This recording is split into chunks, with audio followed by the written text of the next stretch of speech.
Tangan Nadia, sahabat sekaligus cintanya yang tersembunyi selama bertahun-tahun, memegang erat bahunya, tapi kata-kata yang baru saja dicapkan Nadia seperti pisau yang menusuk. Aku tidak bisa lagi menyembunyikan ini, Sinta.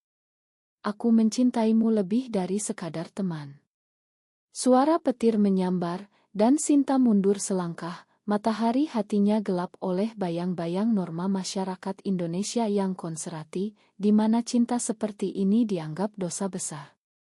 Sinta, seorang guru sekolah menengah berusia 28 tahun, selalu hidup dalam kerangka yang aman. Keluarganya di Yogyakarta adalah keluarga tradisional Jawa, di mana ayahnya seorang kiai yang dihormati, dan ibunya mengelola warung makan kecil. Sejak kecil, Sinta diajarkan bahwa pernikahan adalah antara pria dan wanita, dan segala bentuk penyimpangan adalah ancaman bagi harmoni keluarga. Tapi Nadia, rekan kerjanya di sekolah yang sama, telah menjadi bagian tak terpisahkan dari hidupnya. Mereka bertemu 5 tahun lalu saat orientasi guru baru. Nadia, berasal dari keluarga Batak di Medan, pindah ke Jakarta untuk mencari kebebasan dari tekanan orang tuanya yang ingin menjodohkannya dengan sepupu laki-laki. Nadia selalu lebih berani, dengan rambut pendek yang stilis dan sikap yang tegas, sementara Sinta lebih lembut, dengan senyum yang hangat tapi hati yang penuh keraguan. Malam itu, setelah acara ulang tahun sekolah, Nadia mengajak Sinta jalan-jalan ke pasar malam. Hujan tiba-tiba turun, dan mereka berlindung di bawah tenda penjual gorengan. Disitulah Nadia meledak. Aku lelah berpura-pura, Sinta. Setiap kali kita bersama, hatiku berdegup kencang. Aku tahu ini salah di mata banyak orang, tapi bagiku, ini benar. Sinta merasa dunia berputar.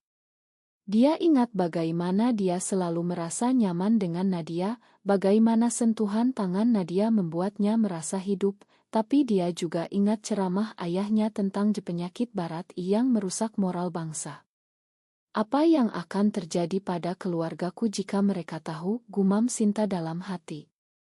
Keesokan harinya, Sinta menghindari Nadia di sekolah. Dia fokus pada pelajaran matematika, tapi pikirannya melayang. Saat istirahat, Nadia mendekatinya di ruang guru. Kita perlu bicara, bisik Nadia. Sinta menggeleng, tapi hati kecilnya ingin mendengar. Mereka bertemu di kai kecil dekat sekolah setelah jam pelajaran. Nadia menceritakan bagaimana dia pertama kali menyadari perasaannya saat mereka liburan bersama ke Bali 2 tahun lalu. Di pantai itu, saat matahari terbenam, aku ingin memelukmu selamanya. Sinta merasa campur aduk, bahagia karena perasaan itu timbal balik, tapi takut karena implikasinya. Di Indonesia ini, Nadia, kita bisa diusir dari keluarga, dicemooh masyarakat. Apa kita siap? Konflik mulai muncul ketika Sinta pulang ke Yogyakarta untuk Lebaran. Ayahnya, Pak Hadi, menyambutnya dengan hangat, tapi segera membahas pernikahan. Sudah waktunya kamu menikah, nak. Ada anak teman ayah yang baik, dokter di rumah sakit. Sinta tersenyum paksa, tapi hatinya perih. Ibu Sinta, Bu Ratna, melihat perubahan di wajah anaknya. Ada apa, Sin? Kamu kelihatan gelisah. Sinta hampir curhat, tapi dia ingat bagaimana tetangga mereka pernah menggosipkan seorang wanita yang aneh dan akhirnya pindah kota. Malam itu, Sinta menelepon Nadia diam-diam, aku rindu kamu, tapi ini sulit. Nadia menjawab, kita harus kuat. Cinta kita bukan salah. Kembali ke Jakarta, Sinta mulai membuka hati. Mereka mulai bertemu lebih sering, tapi secara rahasia. Suatu hari, saat mereka berjalan di taman kota, seorang teman sekolah melihat mereka bergandengan tangan. Hati-hati, ya, kata teman itu dengan nada curiga. Sinta panik, melepaskan tangan Nadia.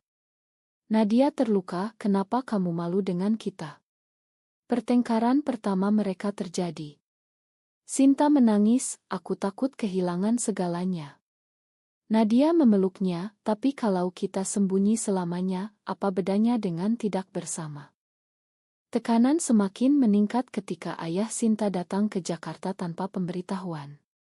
Dia ingin memastikan Sinta baik-baik saja. Saat makan malam bersama, Pak Hadi bertanya tentang teman-temannya. Sinta menyebut Nadia sebagai sahabat baik. Tapi Pak Hadi, dengan insting ayahnya, merasa ada yang aneh. Jangan terlalu dekat dengan orang yang bisa memengaruhi buruk. Sinta merasa bersalah, tapi juga marah. Malam itu, dia bertemu Nadia dan berkata, mungkin kita harus berhenti. Nadia shock, jadi kamu memilih keluarga daripada kita. Sinta menjawab, bukan memilih, tapi ini realitas. Akhir ile hiji ini meninggalkan Sinta di persimpangan jalan. Dia pulang ke apartemennya, menatap oto keluarga, dan bertanya-tanya apakah cinta ini layak untuk segala risiko. Nadia, di sisi lain, mulai memikirkan cara untuk meyakinkan Sinta. Konflik internal Sinta semakin dalam, antara kewajiban ideal dan hasrat hati yang sejati. Pagi berikutnya, Nadia bangun dengan tekad baru. Dia tahu Sinta ragu karena tekanan keluarga, jadi dia memutuskan untuk mendekati masalah itu secara langsung. Nadia mengirim pesan, kita bicara malam ini. Aku punya rencana. Sinta, yang sedang mengajar di kelas, merasa gelisah sepanjang hari. Setelah sekolah, mereka bertemu di sebuah warung kopi pinggir jalan di kawasan Blok M. Nadia memulai, aku tahu kamu takut, tapi kita bisa mulai dengan memberitahu orang yang bisa dipercaya. Sinta menggeleng, siapa? Keluargaku akan marah besar. Nadia mengusulkan untuk memberitahu adik Sinta, Rina, yang lebih muda dan lebih terbuka pikirannya. Rina berusia 22 tahun, sedang kuliah di Universitas Indonesia. Dia selalu dekat dengan Sinta, dan sering curhat tentang masalah remajanya. Sinta setuju untuk mencoba. Malam itu, Sinta menelepon Rina via video call. Adik, kakak punya cerita penting. Rina penasaran, apa, kak? Jangan-jangan pacar baru. Sinta menarik napas dalam, iya, tapi pacarnya perempuan. Namanya Nadia. Rina diam sesaat, lalu tersenyum, serius. Wah, keren dong, kak. Asal kakak bahagia. Sinta lega, tapi Rina menambahkan, tapi jangan kasih tahu papa dulu. Dia konservatif banget. Reaksi Rina memberi harapan pada Sinta. Dia memberitahu Nadia, dan mereka semakin dekat. Mereka mulai merencanakan masa depan, meski masih rahasia. Suatu akhir pekan, mereka pergi ke Bogor untuk liburan singkat. Di Ila kecil, mereka berbicara tentang mimpi mereka. Nadia ingin membuka sekolah seni, sementara Sinta ingin terus mengajar. Kita bisa bersama, membangun hidup baru, kata Nadia. Sinta mengangguk, tapi di hatinya, ada keraguan tentang masyarakat Indonesia yang masih banyak yang homofobik. Konflik muncul lagi ketika seorang rekan kerja, Bulina, mulai menggosip. Bulina, guru senior, melihat Sinta dan Nadia sering bersama dan mulai menyebarkan rumor. Hati-hati dengan persahabatan yang terlalu dekat, katanya pada guru lain. Rumor sampai ke telinga kepala sekolah. Sinta dipanggil ke ruang kepala sekolah. Saya dengar ada isu tentang kamu dan Nadia. Sekolah kita harus menjaga citra moral. Sinta membela diri, kami hanya teman. Tapi hatinya hancur. Nadia, yang juga dipanggil, lebih tegas, apa masalahnya? Kami profesional. Setelah kejadian itu, Nadia marah. Kenapa kita harus bohong? Ini diskriminasi. Sinta menenangkan, kita butuh pekerjaan ini. Tapi Nadia mulai mencari dukungan dari komunitas LGBT di Jakarta. Dia bergabung dengan grup online, bertemu dengan aktis seperti Mbak Dewi, yang telah berjuang untuk hak-hak LGBT di Indonesia. Mbak Dewi mengajak Nadia ke pertemuan kecil. Di sini kamu aman untuk berbagi. Nadia menceritakan tentang Sinta dan mendapat nasihat, komunikasi kunci, tapi juga siap hadapi konsekuensi. Sinta, di sisi lain, semakin tertekan oleh keluarga. Ayahnya menelepon, "Kapan kamu pulang? Ada calon suami bagus." Sinta bohong, "Sibuk kerja, Pak." Tapi ibunya curiga dan datang ke Jakarta. Bu Ratna tinggal seminggu, dan selama itu, Sinta harus menyembunyikan hubungannya. Saat Bu Ratna bertemu Nadia secara kebetulan, dia berkata, "Kamu teman baik Sinta ya?" "Bagus, dia butuh teman perempuan." Nadia tersenyum, tapi dalam hati, ingin bilang yang sebenarnya. Setelah pertengkaran dengan ibunya, Sinta merasa dunia runtuh. Bu Ratna pulang ke Yogyakarta dan memberi tahu Pak Hadi. Telepon dari ayah datang seperti badai. "Kamu bawa malu keluarga. Pulang sekarang juga." Sinta menolak, "Pak, ini bukan pilihan, ini aku." Pak Hadi memutuskan hubungan telepon, dan Sinta merasa kesepian. Nadia mendukungnya, "Kita hadapi bersama."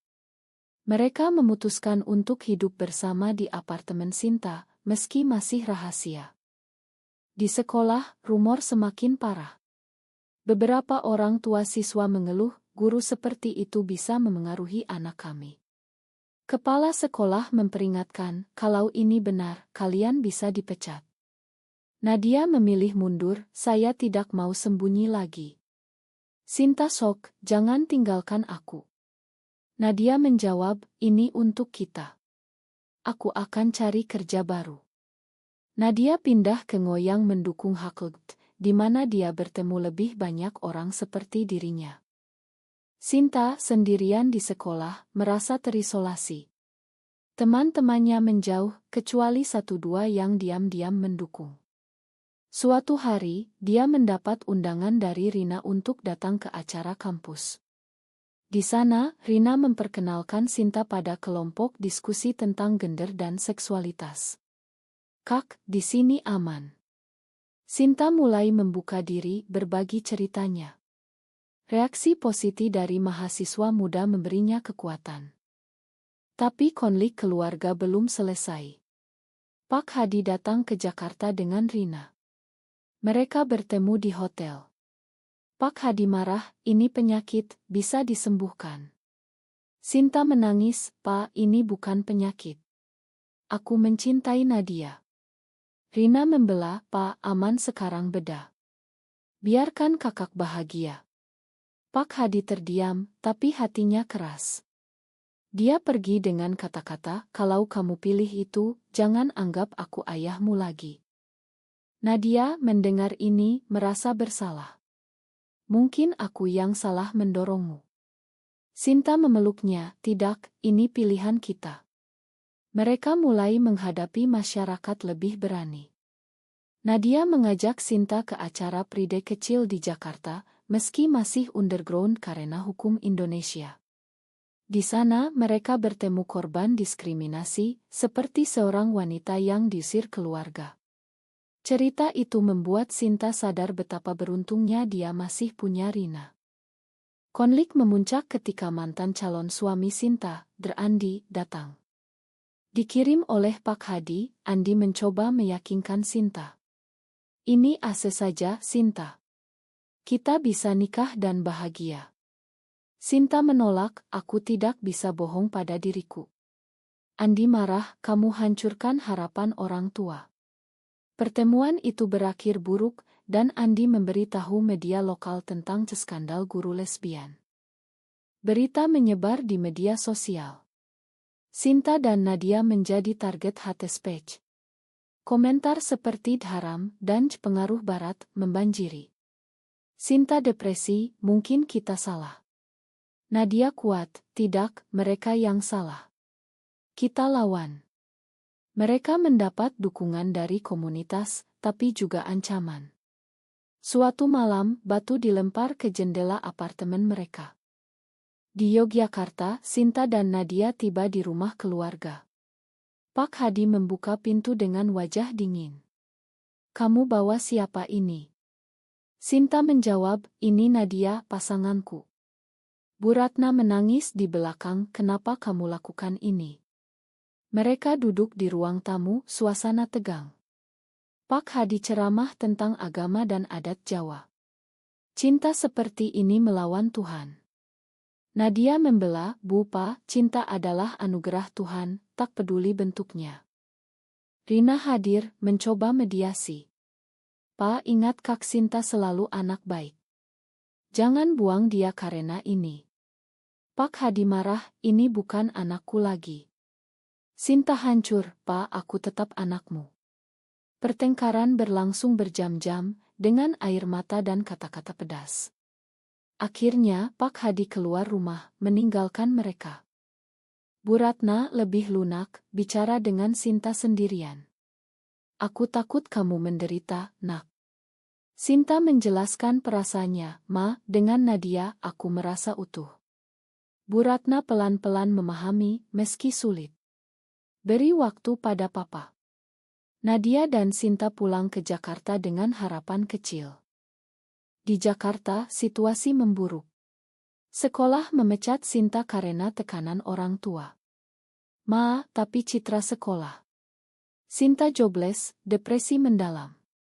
Nadia mendukung finansial dari pekerjaan Ngonya, tapi Sinta merasa beban. Aku gagal, Nadia. Nadia bilang, tidak, ini ujian. Mereka memutuskan pindah ke Bali, di mana komunitas lebih terbuka. Di sana, Nadia mendapat pekerjaan di turisme, Sinta mulai mengajar priat. Hidup baru dimulai, tapi masa lalu menghantui. Pak Hadi sakit, dan Rina menelepon. Kak, Papa masuk rumah sakit. Jantung. Sinta panik, aku harus pulang. Nadia ikut, kita hadapi. Di rumah sakit Yogyakarta, Pak Hadi melihat Sinta dan Nadia. Dia lemah, kenapa kamu datang? Sinta menjawab, karena aku sayang Papa. Pak Hadi menangis, aku takut kehilanganmu. Untuk pertama kali, dia mendengar cerita Sinta tanpa marah. Mungkin aku salah. Bu Ratna menambahkan, kita keluarga, harus saling Pemulihan Pak Hadi membawa perubahan. Dia mulai membaca tentang LUT, meski lambat. Aku tidak setuju, tapi aku tidak mau kehilangan anak. Sinta bahagia, tapi sadar ini bukan akhir. Kembali ke Bali, Sinta dan Nadia membangun hidup. Mereka bergabung dengan komunitas, membantu orang lain.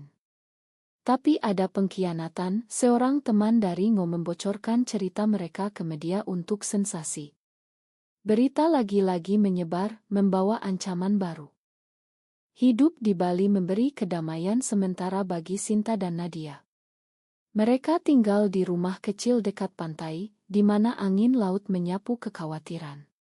Sinta mulai menulis blog anonim tentang pengalaman di Indonesia, mendapat respons positif dari banyak orang. Nadia aktif di advokasi, berbicara di seminar kecil. Kita bisa ubah pikiran orang, katanya. Tapi bayang-bayang masa lalu datang lagi. Andi, mantan calon suami, muncul di Bali. Aku masih sayang kamu, Sinta. Tinggalkan ini. Sinta tegas, aku sudah pilih. Andi marah, mengancam akan memberi tahu polisi tentang aktivitas immoral. Di Indonesia, meski tidak ilegal, diskriminasi masih ada. Nadia khawatir, kita harus hati-hati. Konflik klimaks ketika keluarga Nadia datang dari Medan. Orang tua Nadia, yang konservatif Batak, mendengar rumor. Ayah Nadia, Pak Tigor, marah besar. Kamu bawa malu suku. Nadia menghadapi, Pak, ini aku. Makan aku. Ibu Nadia menangis, tapi akhirnya memeluknya. Aku tidak paham, tapi aku sayang kamu. Pak Tigor butuh waktu, tapi mulai melunak setelah bicara dengan Pak Hadi ia telepon. Dua ayah saling berbagi pengalaman. Sinta dan Nadia merayakan ulang tahun hubungan mereka dengan makan malam romantis di pantai. Kita sudah lewati banyak, kata Sinta. Nadia mengangguk, dan kita lebih kuat. Tapi malam itu, ancaman dari online menjadi nyata. Sekelompok orang datang ke rumah mereka, melempar batu dan berteriak haram. Polisi datang, tapi bias. Sinta dan Nadia trauma, memutuskan untuk lebih aktif berjuang. Mereka bergabung dengan kampanye hak di Jakarta, meski risiko tinggi. Di sebuah demonstrasi kecil, Sinta berpidato, cinta bukan dosa, diskriminasi yang dosa. Pidatonya viral, membawa dukungan dan kritik. Keluarga mereka akhirnya datang mendukung. Pak Hadi berkata, "Aku bangga padamu, nak." Coda cerita, setelah semua pengorbanan, Sinta dan Nadia menemukan kedamaian. Mereka membantu orang lain menjadi simbol harapan. Tapi pertanyaan tetap, apakah mencintai seseorang dengan benar layak untuk menghancurkan norma masyarakat yang ada?